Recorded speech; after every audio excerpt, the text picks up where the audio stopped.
sebuah video tentang materi kami yang berjudul Teori Permintaan Uang. Nah, rombongannya terdiri dari saya Nagari Zahra, Dan saya Salwa Azahra. Dan saya Saina Syamira. dan ini Devin dan Syirat. Halo kawan-kawan, di sini saya akan menjelaskan tentang teori kuantitas uang atau teori quantity of money. Nah, ekonomi moneter adalah cabang ilmu ekonomi yang mempelajari berbagai teori uang. Salah satunya bidang penelitian utama dalam industri. Ini adalah teori kuantitas uang atau QTM.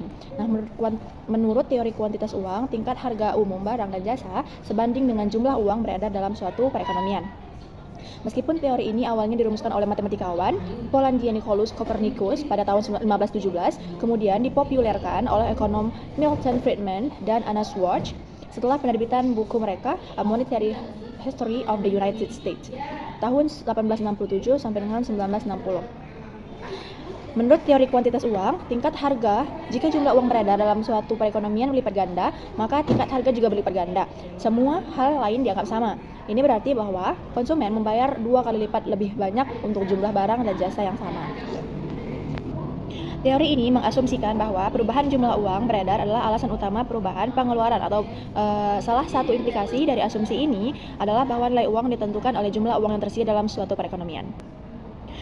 Yang kedua ialah prinsip dasar teori kuantitas uang. Dalam bukunya yang berjudul The Purchasing Power of Money, Its Determination and Relation to Credit, Interest, and Crisis yang diterbitkan pada tahun 1911, Irving Fisher mengemukakan beberapa prinsip yang mendasari teori kuantitas uang. Salah satu prinsipnya yang dijelaskan oleh Fisher adalah persamaan kuantitas uang, kawan-kawan. Persamaan kuantitas uang yang dikemukakan oleh Fisher merupakan salah satu landasan teori dari kuantitas uang tersebut. Nah, prinsip yang mendasari persamaan kuantitas uang menurut Fisher ini ada sebagai berikut, yaitu adalah jumlah uang atau biasa kita simpulkan dengan huruf M. Nah, prinsip ini menyatakan bahwa jumlah uang yang berada dalam suatu perekonomian akan mempengaruhi tingkat harga. Yang kedua, ada volume transaksi atau disimpulkan dengan huruf T. Prinsip ini menekankan bahwa volume transaksi atau jumlah barang dan jasa yang diperdagangkan dalam suatu perekonomian juga akan berpengaruh terhadap suatu hubungan antara jumlah uang, kecepatan peredaran uang, dan tingkat harga.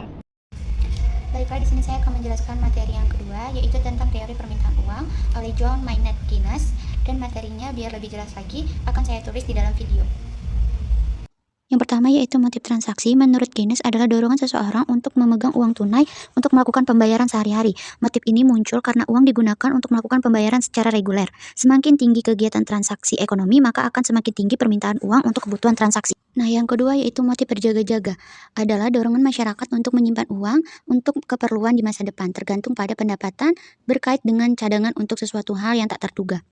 Motif spekulasi Keynes adalah keinginan masyarakat untuk menyimpan uang guna membeli surat berharga seperti saham, obligasi pemerintah, dan instrumen lainnya. Tapi teori spekulasi hanya dikenal oleh pengikut Keynes, sedangkan kaum klasik tidak, karena dalam permintaan uang untuk spekulasi ini tergantung pada tingkat bunga. Semakin tinggi tingkat suku bunga, semakin rendah permintaan uang tunai oleh seseorang.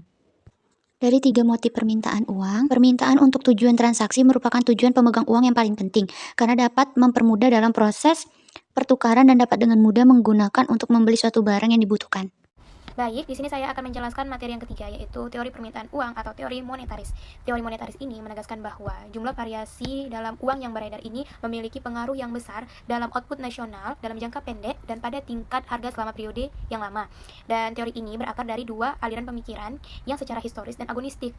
Jelaskan materi yang terakhir, yaitu materi tentang perbedaan pandangan Friedman dan Keynes. Perbedaan antara teori Friedman dan Keynes, ada beberapa perbedaan teori permintaan atas uang dari Friedman dan teori Keynes, yaitu adalah pemasukan beberapa aset sebagai alternatif dari uang. Friedman juga menyadari bahwa lebih dari satu suku bunga penting dalam kegiatan perekonomian agregat.